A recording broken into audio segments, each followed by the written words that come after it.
Hello guys, welcome back to my YouTube channel. तो previous video में हमने master girder science का जो 2017 में पेपर हुआ था उसमें हमने बॉटनी के क्वेश्चंस डिस्कस किए थे। तो उसमें हमने 35 क्वेश्चंस डिस्कस कर लिए थे। तो आज हम नेक्स्ट क्वेश्चन डिस्कस करते हैं। स्टार्ट करते हैं फर्स्ट क्वेश्चन के साथ। तो हमारा क्वेश्चन नंबर 36 क्या था? The racemose inflorescence with sessile acropetal flower is called. कि हमने रेसमोस इन्फ्लोरेसेंस बतानी है जिसमें जो फ्लावर है वो सेसाइल भी है एंड एक्रोपिटल भी है। तो ऑप्शन में जैसे आया था स्पाइक है, उस इन्फ्लोरेसेंस को क्या कहते हैं? स्पाइक कहते हैं, अम्बल कहते हैं, या कोरियम या रसीम। तो सबसे पहले तो आपको इन्फ्लोरेसेंस का जो टॉपिक है वो क्लियर होना चाहिए कि कौन कौन सी इन्फ्लोरेसेंस की एग्जाम्पल भी क्या है और कितने टाइप की इन्फ्लोरेसेंस होती है। तो इस क्वेश्चन में जैसे उन्होंने पूछा था कि हमने रेसमोस इन्फ्लोरेसेंस बतानी है जिसमें जो फ्लावर होगा वो सेसाइल होगा। पहले तो सेसाइल की आपको पता होनी चाहिए कि टर्म सेसाइल किस लिए यूज करते हैं। सेसाइल का मतलब होता है विदाउट पेडिसल, कि जिसकी स्टॉक नहीं होती, वो वाला फ्लावर जिसकी स्टॉक नहीं होगी। अब नेक्स्ट टर्म है जो एक्रोपिटल। एक्रोपिटल का मतलब होता है कि अरेंजमेंट ऑफ ए फ्लावर, कि जो यंगर फ्लावर्स होंगे वो टिप पे होंगे, अपेक्स पे होंगे। तो उस कंडीशन को हम कहेंगे एक्रोपिटल फ्लावर। तो जैसे इसमें यहाँ पे बना के दिखाती हूँ। जैसे ये फ्लावर है, यहाँ पे इसकी ये फ्लावर आ गया, कोई भी इसमें कोई स्टॉक नहीं है, तो इस कंडीशन को हम कहेंगे सीधा ही सेसाइल है। अब यहाँ पे जो यंगर फ्लावर्स होंगे वो ऊपर की तरफ होंगे, जो ओल्डर होते आएंगे वो नीचे की तरफ होंगे। तो इस कंडीशन को हम कहेंगे एक्रोपिटल कंडीशन। ये सारी टर्म्स मैंने जब इन्फ्लोरेसेंस का टॉपिक करवाया था उसमें क्लियर की थी कि इन्फ्लोरेसेंस क्या होती है, उसकी टाइप्स क्या है, ये डिफरेंट डिफरेंट कंडीशंस क्या है, ये एक्रोपिटल, सेसाइल, ये सारा मैंने करवाया हुआ है इन्फ्लोरेसेंस की वीडियो। तो सबसे पहले ऑप्शन क्या था? स्पाइक। तो स्पाइक को हम देखते हैं कि स्पाइक की इन्फ्लोरेसेंस कैसे दिखती है। स्पाइक में जो फ्लावर होते हैं वो विदाउट पेडिसल ग्रो करते हैं और in the form of acropetal manner में ही फॉर्म बनते हैं। तो जैसे आप देख सकते हो कि सब ऑप्शन तो वैसे फर्स्ट ही आएगा। जैसे इस डायग्राम में आप देख सकते हो स्पाइक की इन्फ्लोरेसेंस दिखाई गई है। जैसे ब्रैकेट है और जो फ्लावर है विदाउट स्टॉक सेसाइल फ्लावर है, और जो ग्रोइंग पॉइंट है देखो यहाँ पे ऊपर यंग वन होंगे, नीचे की तरफ सारे ओल्डर वन फ्लावर नीचे की तरफ होंगे। तो नेक्स्ट जैसे ऑप्शन था, हमने तो सारी ऑप्शन देखनी है। कोरियम। कोरियम में क्या होता है? जैसे स्टॉक है तो यहाँ पे क्या होगा, मैंने आपको अच्छे तरीके से करवाई हुई है इन्फ्लोरेसेंस की वीडियो में, कि कोरियम में पहले तो जो फ्लावर होगा उसके पास पेडिसल होगी, यहाँ पे टिप पे आके फ्लावर लगेगा। ये रसीम की तरह ही होती है। जैसे रसीम भी आप समझ लो, जैसे रसीम भी सेम ही है। ये रसीम की अरेंजमेंट है, यहाँ पे फ्लावर लगेगा आके। ये रसीम है और ये कोरियम है। देखो रसीम में क्या है, रसीम को हम पहले समझते हैं कि रसीम में अनब्रांच इलोंगेटेड पिडंकल होते हैं, ये पिडंकल है, और यहाँ पे स्टॉक्ड और पेलिसलेटेड क्या है, फ्लावर लगे हुए हैं, और in the manner of acropetal, यहाँ पे ऊपर यंग वन होंगे। लेकिन जो कोरियम होती है उसमें भी सेम ही होगा, लेकिन जो इसके पेडिसल्स होते हैं ना फ्लावर, उन्होंने अपने आप को लॉन्गर कर लेना ताकि ये एक ही हाइट तक पहुंच जाए। देखो यहाँ पे तो अलग अलग इनकी हाइट है तो दोनों ही सेम, लेकिन जो लास्ट वाला नीचे वाला होगा ना फ्लावर, उसने अपने पिडंकल को लॉन्ग कर लेना ताकि ये दोनों एक मतलब सारे एक हाइट पे पहुंच जाए। तो इसे हम कहते हैं कोरियम, और ये रसीम, ये दोनों ही सेम ही है, लेकिन इनमें पिडंकल का जो के ऊपर जो फ्लावर लगे होते हैं पेडिसल, पेडिसल ने अपनी हाइट को बड़ा कर लेना ताकि वो एक हाइट तक आ सके। तो इसकी एग्जाम्पल है जैसे इब्रिस आती है, रसीम की एग्जाम्पल आती है, हमारे रेडिश आती है। तो नेक्स्ट था अम्बल। अम्बल में क्या होता है कि अम्बल में अरेंजमेंट जैसे पिडंकल हो गया in the form of single point हो गया, इनमें सिंगल पॉइंट पे ही सारे क्या होंगे, अरेंजमेंट होंगी। इसका जो पिडंकल है वो काफी रिड्यूस होगा और इनमें सेंट्रीपिटल मैनर में ये ग्रो करेंगे।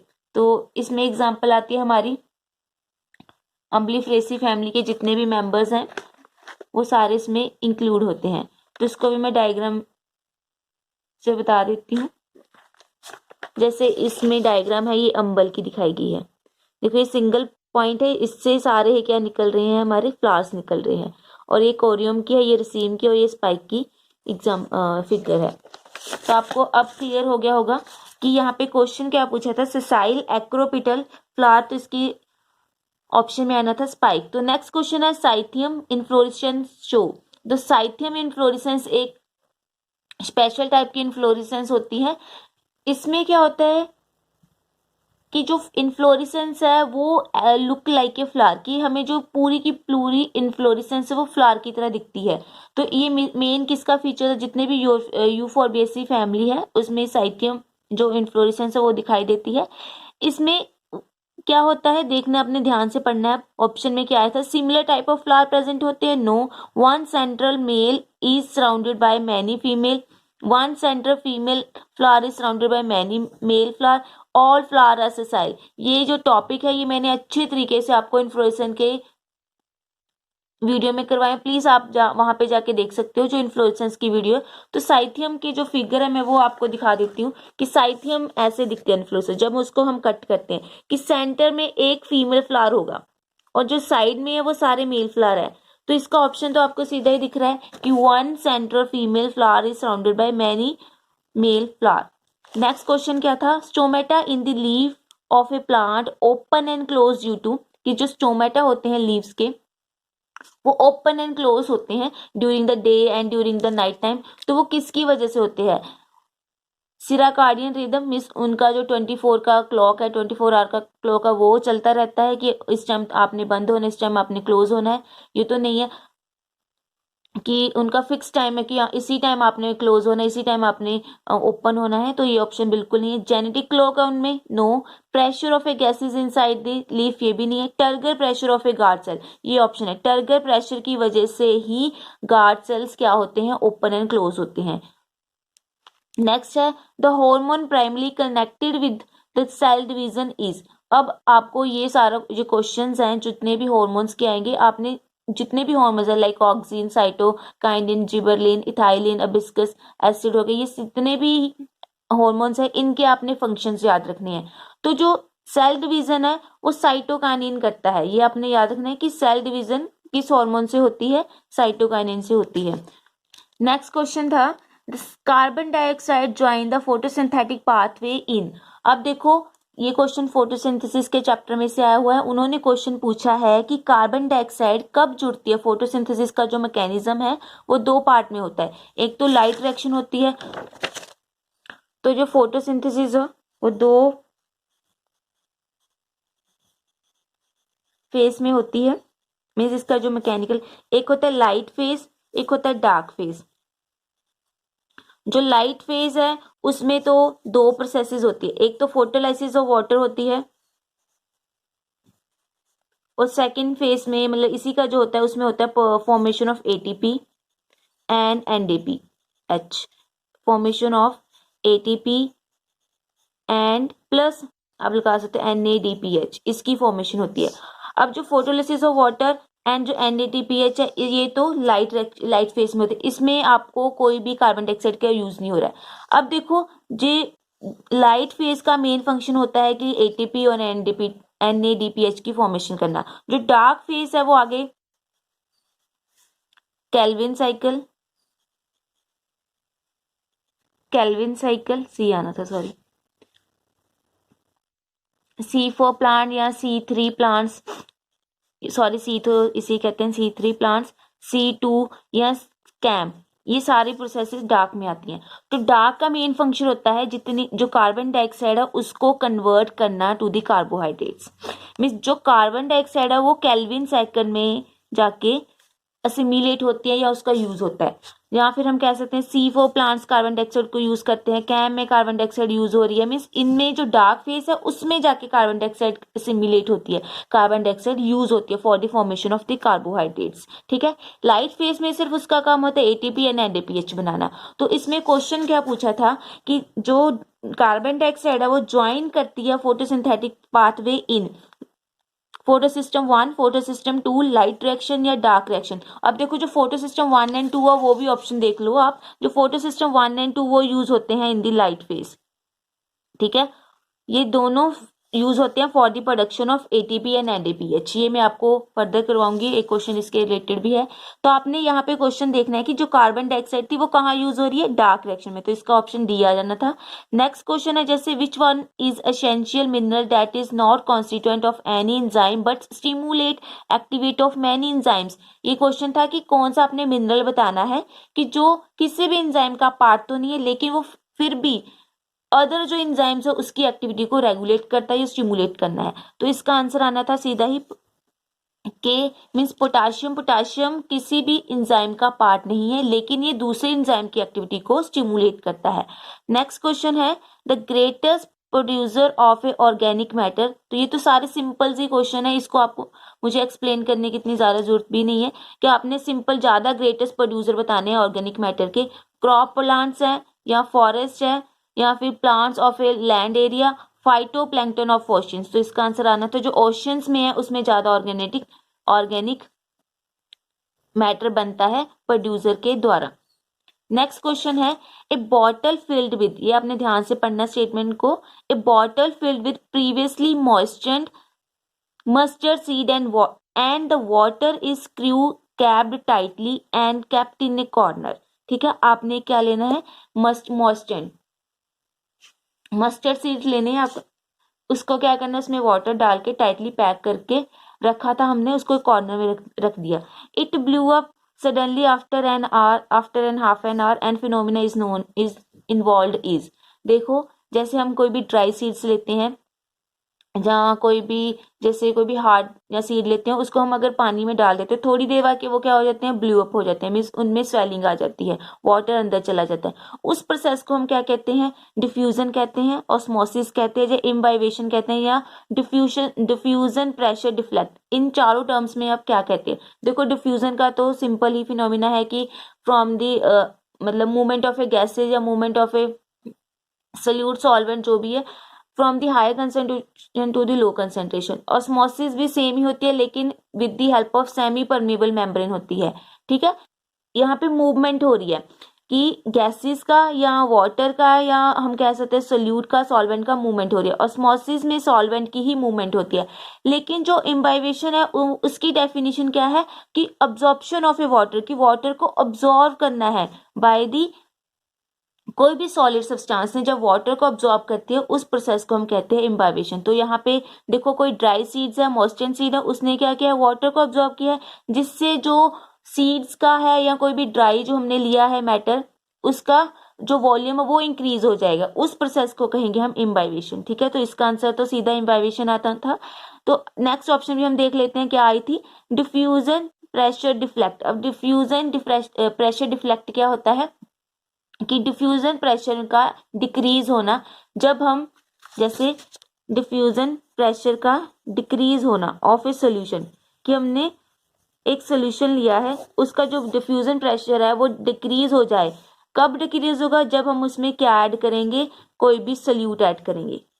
ठीक, उस टाइम जो सोल्यूशन का जो डिफ्यूजन प्रेशर होता है वो डिक्रीज होता है, उसे हम कहते हैं DPD। ठीक, तो इसका आंसर आना था इम्बाइवेशन। ये मैंने आपको बता दिया, किसी भी जब सॉलिड चीज है, कोई भी ड्राई चीज है, वो ऑब्जर्व करेगी वाटर को, उस प्रोसेस को हम कहेंगे इम्बाइवेशन, जिससे उसका वॉल्यूम इंक्रीज होगा। इसके एग्जाम्पल में ये भी आता है कि जो वुड होती है वो रेनी सीजन में क्या हो जाती है, स्वेल अप हो जाती है, क्योंकि उसने वाटर को क्या कर लेती है, वो ऑब्जर्व कर लेती है। नेक्स्ट क्वेश्चन है phototropic and geotropic movement are linked to gibberellin, enzyme, auxin and cytokinin. देखो ये क्वेश्चन 2 बार आ गया है, मतलब कि पहले भी एक हार्मोन का क्वेश्चन आया था और ये दूसरा क्वेश्चन है हार्मोन का। तो आपने इसमें फंक्शन ही याद रखने है कि फोटोट्रॉपिक एंड जियोट्रॉपिक मूवमेंट कौन शोन करता है, ऑक्सिन। ये एक्सपेरिमेंट है ऑक्सिन का, तो आपने वहां से पढ़ लेना कि एक्सपेरिमेंट में कैसे है कि कैसे मूवमेंट होती है रूट की या शूट की, जब ऑक्सिन की हम उसमें एडिशन करते हैं। ठीक है, नेक्स्ट क्वेश्चन था the first carbon dioxide acceptor in the C4 plant is. अब देखो क्वेश्चन क्या है कि C4 प्लांट्स, का फर्स्ट एक्सेप्टर क्या होता है, ये मैंने आपको बताया था। जैसे C4 प्लांट, यहाँ भी कि C4 प्लांट में भी कार्बन डाइऑक्साइड यूज होगी। तो उन्होंने क्वेश्चन क्या हुआ कि C4 प्लांट में जो कार्बन डाइऑक्साइड के साथ कौन सा फर्स्ट एक्सेप्टर जुड़ता है, कि यहाँ पे क्या जुड़ेगा कि हमारा प्रोडक्ट बने। तो आपने याद रखना है कि C4 प्लांट का फर्स्ट एक्सेप्टर होता है phospho enol pyruvate, means PEP भी कहते हैं इसे, ठीक, कि PEP कार्बन डाइऑक्साइड के जुड़ के फर्स्ट स्टेबल कंपाउंड बनाता है जिसे हम कहते हैं ऑक्सैलो एसिटिक एसिड। ये भी याद रखना है, इसका प्रोडक्ट क्या है और इसके एक्सेप्टर क्या होते हैं। ये C3 में भी आपने याद रखना है और C4 में भी ऐसे सी कैम जो साइकिल है उसमें भी याद रखना है। नेक्स्ट क्वेश्चन है, during the monsoon the rice crop of a eastern state of India shows the lesser yield due to the limiting factor of. तो इसका आंसर आना था लाइट। लाइट ने लिमिटिंग फैक्टर का काम करता है। नेक्स्ट है, which of following is employed for the artificial ripening of a banana fruit. अब देखो ये भी हार्मोन के चैप्टर में से ही क्वेश्चन था कि जो आर्टिफिशियल राइपनिंग करवानी है हमने, वो किस हार्मोन से हम इम्प्लॉयड कर सकते हैं, किस हार्मोन का हम यूज कर सकते हैं। ये तो आपको सीधा ही आंसर आना चाहिए। जो इथिलीन है, ये थाइलिन है, वो यूज होती है, मीन्स उसका मेन काम ही यही होता है कि फ्रूट को उसने राइपन करना होता है। तो इसका आंसर आना था इथाइलिन। नेक्स्ट है, maximum solar energy is trapped bye. ज्यादा सोलर एनर्जी किसके द्वारा ट्रैप की जाएगी, प्लांटिंग ट्रीज के द्वारा, या कल्टीवेटिंग क्रॉप्स, या ग्रोइंग एल्गी इन ए टैंक, या फिर ग्रोइंग ग्रासेस। तो इसका आंसर आना था एल्गी। एल्गी क्या करती है, मैक्सिमम जो सोलर एनर्जी होती है उसको ट्रैप करती है, मीन्स लेती है। नेक्स्ट क्वेश्चन है, during the light reaction of A photosynthesis. ध्यान से पढ़ना है कि लाइट रिएक्शन हो रही है, फोटोसिंथेसिस का कौन सा फेज चल रहा है, लाइट फेज चल रहा है, ये लाइट रिएक्शन हो रही है। Which of the following phenomena is observe during the cyclic phosphorylation as well as non cyclic phosphorylation. ये आपको ध्यान से चैप्टर पढ़ना है, मैकेनिज्म ऑफ फोटोसिंथेसिस, ठीक। तो उसमें क्या होता है, ये मैंने आपको बता दिया था कि दो फेज होते हैं, कि एक होता है लाइट, एक होता है डार्क। लाइट में क्या होता है ये भी बता दिया था कि यहाँ पे भी एटीपी की प्रोडक्शन होनी है with the help of PS1 and PS2, ठीक। PS1 क्या है, फोटो सिस्टम 1 एंड 2। अब ये फोटो सिस्टम 1 एंड 2 जो होते हैं ये दोनों ही काम करते हैं साइक्लिक एंड नॉन साइक्लिक में। अब मैं आपको यहाँ पे बता देती हूँ, जैसे फोटो सिस्टम 1 है यहाँ पे, ये फोटो सिस्टम 2 है, ठीक। फोटो सिस्टम 1 ने जो साइक्लिक ही करनी है, साइक्लिक फॉस्फोराइजेशन करनी है, ठीक, और इसने नॉन साइक्लिक करनी है, ठीक है। अब जो फोटो सिस्टम 2 होता है वो कभी भी अकेला काम नहीं करता, उसने with the help of photo system 1 के साथ नॉन साइक्लिक फॉस्फोराइलेशन का काम करना है, मींस ये दोनों, ठीक। फोटो सिस्टम 1 तो अकेला साइक्लिक कर लेता है, ये भी क्वेश्चन आ सकता है कि साइक्लिक किसके द्वारा की जाती है, photo system 1 and photo system 1 and 2 ये दोनों मिलकर नॉन साइक्लिक करते हैं। अब जो फोटो सिस्टम 1 जिसने साइक्लिक है, इसका मेन काम होता है एटीपी की प्रोडक्शन करना, और यहाँ इसका मेन काम होता है एटीपी की भी प्रोडक्शन करना प्लस NADPH की प्रोडक्शन करना, ठीक है। इसका काम होता है, जो NADPH और ATP है ये दोनों आगे जाके डार्क रिएक्शन में यूज होंगे, डार्क रिएक्शन में यूज होंगे, ठीक।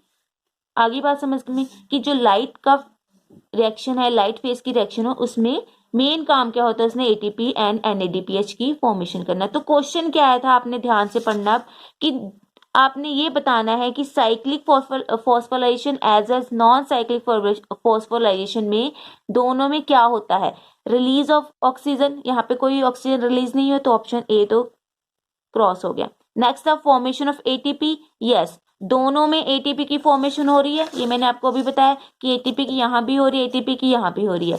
नेक्स्ट ऑप्शन भी हम देख लेते हैं, फॉर्मेशन ऑफ NADPH, नो। देखो फोटो सिस्टम 1 ने तो, जहां हम कह सकते हैं साइक्लिक ने तो NADPH की फॉर्मेशन की ही नहीं है, उसने तो सिर्फ एटीपी की थी। नेक्स्ट था involvement of photo system 1 and photo system pigment 2, दोनों की इन्वॉल्वमेंट होती है, नो। साइक्लिक तो अकेला फोटो सिस्टम 1 को यूज कर रहा है, नॉन साइक्लिक दोनों को यूज कर रहा है, तो हमने कॉमन बताना था, कॉमन आंसर आएगा हमारा फॉर्मेशन ऑफ एटीपी, कि दोनों में फॉर्मेशन ऑफ एटीपी होती है। आई होप आपको ये क्लियर हो गया होगा। नेक्स्ट क्वेश्चन है, which of the following pigment act as a reaction center during the photo system. During the photosynthesis. तो आपने ये बताना है कि फोटोसिंथेसिस के ड्यूरिंग कौन सा पिगमेंट यूज होता है रिएक्शन सेंटर में, मीन्स रिएक्शन कहाँ पे होती है। तो क्वेश्चन ऑप्शन में था जैसे कैरोटीन, फाइटोक्रोम, फोटोसिस्टम 700 या साइटोक्रोम। अब देखो कैरोटीन का मेन काम क्या होता है, इसने जितनी भी वो आती है लाइट आती है उसको क्या करना, ऑब्जॉर्व करना होता है। ये तो कैरोटीन का काम तो होता नहीं है, ठीक है, इसने सिर्फ ऑब्जॉर्प्शन ऑफ लाइट करनी है।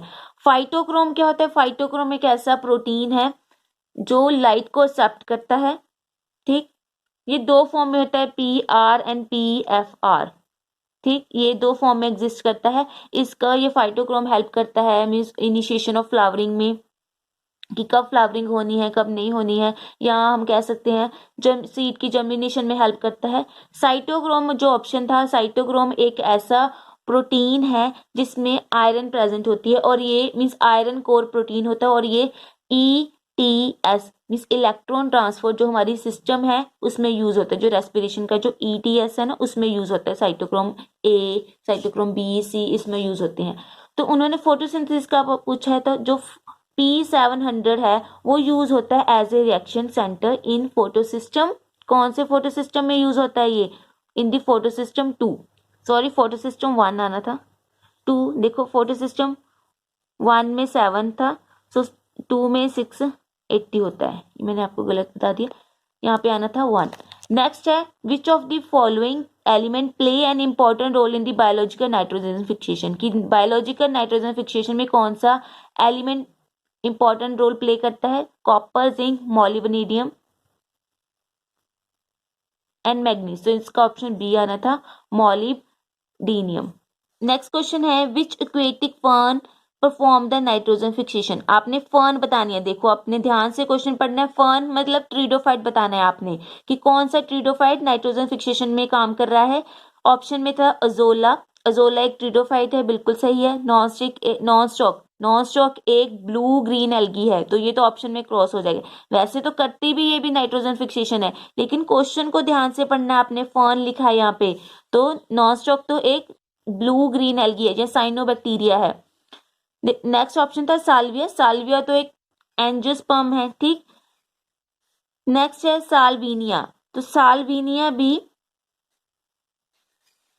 एक्वेटिक फर्न ही है, मीन्स एक फर्न ही है, ये ट्रीडोफाइट है, लेकिन ये नाइट्रोजन फिक्सेशन नहीं करती है। तो आपका आंसर आएगा अजोला। अजोला एक ऐसी फर्न है जो नाइट्रोजन फिक्सेशन में हेल्प करती है। नेक्स्ट क्वेश्चन था which fraction of a visible spectrum of a solar radiation are primarily absorbed by the carotenoid of the higher plants. ये मैंने आपको अभी बताया था, जो कैरोटिनॉइड्स होते हैं, कैरोटीन होता है, इसका मेन फंक्शन क्या होता है, सोलर रेडिएशन, लाइट को क्या करना होता है, अब्सॉर्ब करना है। अब ये लाइट को विजिबल स्पेक्ट्रम होता है, उसमें से कौन सी लाइट को ऑब्जर्व करती है ज्यादा, तो आपने याद रखना है वॉयलेट एंड ब्लू लाइट को ये ऑब्जर्व करती है, ठीक, ये आपने याद रखना है ऐसे। नेक्स्ट क्वेश्चन ध्यान से पढ़ना है कि one set of a plant was grown at a 12 hour day and 12 hour night period cycle, कि हमने एक प्लांट लिया, उसको हमने 12 घंटे के लिए दिन टाइम के लिए रख दिया, एक ये हमारे डे प्लांट, ये हमारा नाइट, ठीक है, इसको हमने 12 आवर डेज के दे दिए एंड 12 आवर उसको नाइट के दे दिए। ये हमने फर्स्ट सेट क्या किया तैयार, ये हमारा सेट नंबर 1 है, ठीक। कहते कि एंड इट फ्लावर्स, उसने क्या दे दिए, इस वाले सेट ने क्या दे दिए, फ्लावर्स दे दिए हमें, कि अगर हम एक पॉट को 12 घंटे के लिए दिन में रखते हैं, 12 घंटे के लिए उसको हम नाइट पीरियड प्रोवाइड करते हैं, तब उसने फ्लावर दे दिए, ठीक। नेक्स्ट क्वेश्चन, नेक्स्ट उन्होंने क्या बोला, while in the other set the night phase was interrupted by a flash of a light. कहते हैं हमने ऐसे ही दूसरा सेट तैयार करना है, कि हमने ये दूसरा सेट कर लिया तैयार, कि इसे हमने क्या किया, 12 घंटे ही डे टाइम में रखा, लेकिन 12 घंटे में हमने इसको डे ये नाइट में रख दिया। ये हमारा सेट नंबर 2 है। क्वेश्चन क्या था कि हमने जो नाइट वाला डे है, नाइट का जो इसका पीरियड, उसको उसमें हमने थोड़ी सी लाइट दे दी, उसको इंटरप्ट कर दिया, ठीक है, लाइट दे दी उसको, and it did not produce flower, तो उसने क्या किया, कोई भी फ्लावर की प्रोडक्शन नहीं हुई, नो फ्लावर फॉर्मेशन, की यहाँ पे कोई भी फ्लावर नहीं बना।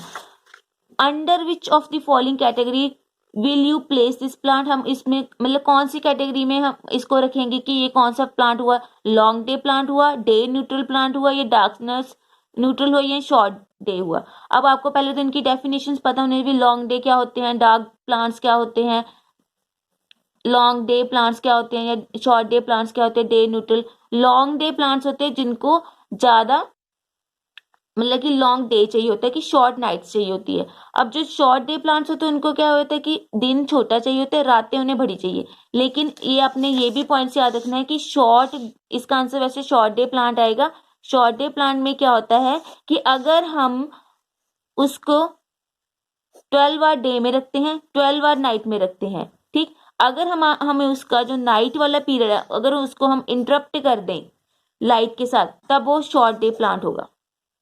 ठीक है, कि अगर हम उसको लाइट के साथ इंटरप्ट कर दें, अगर वो कोई भी प्रोडक्शन ना करे फ्लावर की, उस टाइम उसे हम कहेंगे कि शॉर्ट डे प्लांट है। मींस कि शॉर्ट डे प्लांट को हमें लॉन्ग क्या चाहिए होती है, नाइट्स चाहिए होती हैं, ठीक, ये भी सही है। और क्या चाहिए होता है, प्लस ये भी लॉन्ग नाइट्स चाहिए उन्हें, प्लस क्या चाहिए उन्हें, अनइंटरप्टेड, कि उन्हें कोई डिस्टर्बेंस नहीं चाहिए, अनइंटरप्टेड नाइट चाहिए। ठीक है, लॉन्ग भी चाहिए ऑन अनइंटरप्टेड। तो इसमें क्या किया उन्होंने, इंटरप्ट कर दिया। अगर इंटरप्ट कर दिया तो फ्लावर नहीं प्रोड्यूस होंगे। लेकिन अगर फ्लावर चाहिए तो हमें क्या चाहिए, लॉन्ग एंड अनइंटरप्टेड नाइट्स चाहिए। तो इसका ऑप्शन आना था शॉर्ट डे प्लांट्स। ये कौन सी कैटेगरी में आते हैं, शॉर्ट डे प्लांट्स में आते हैं। कि अगर आपने उसको इंटरप्ट कर दिया तो फ्लावर की प्रोडक्शन नहीं होगी, अगर उसने आपने इंटरप्ट कर दिया तो फ्लावर की प्रोडक्शन नहीं होगी। तो इसका आंसर आना था short day plant. Next question है एंड लास्ट आज का question, as compare to the C3 plant, ध्यान से पढ़ना है कि C3 प्लांट के साथ हमने कंपेयर करना है। How many additional molecule of a ATP are needed for the net production of a 1 molecule of a hexose sugar by the C4 plant. ठीक है, उन्होंने क्वेश्चन क्या पूछा है, ध्यान से देखो। कि पहले तो हमें C3 प्लांट में याद रखना चाहिए कि C3 प्लांट में या C4 प्लांट है कि अगर हमने 1 ग्लूकोज बनाना है, यहाँ पे भी हमने 1 ग्लूकोज बनाना है, ठीक है, दोनों में, ठीक, हेक्सोज पूछा है उन्होंने, मीन्स ग्लूकोज बनाना है। हमें कितने ATP चाहिए होते हैं C3 प्लांट में, 18 ATP चाहिए। कितने ATP चाहिए, 18। और C4 प्लांट में हमें चाहिए होते 30 ATP। ठीक, ये हो गया क्वेश्चन। अब क्वेश्चन क्या पूछा था ना कि हमने कंपेयर करना है C3 प्लांट से कि C4 प्लांट को कितने एडिशनल चाहिए होते हैं। तो इसने क्वेश्चन को क्या था, सीधा ही माइनस कर देना था कि हमें 12 क्या चाहिए, एडिशनल चाहिए होते हैं। C4 प्लांट को 12 ATP ज्यादा चाहिए होते हैं C3 प्लांट से for the formation of glucose. यही तो क्वेश्चन पूछा था, as compare to the C3 plant how many additional molecule of ATP are needed for the net production of 1 molecule of hexose means glucose by the C4 plant. तो इसका answer आना 12। ठीक, तो ये था क्वेश्चन नंबर 55। नेक्स्ट क्वेश्चन हम next videos में करेंगे। अगर आपको आज की मेरी वीडियो पसंद है तो लाइक ज्यादा से ज्यादा प्लीज लाइक किया कीजिए और मेरी वीडियो को शेयर भी कीजिए। अगर आपको कोई डाउट रह गया तो कमेंट बॉक्स में जरूर पूछ सकते हो किसी भी क्वेश्चन से related. Thank you so much.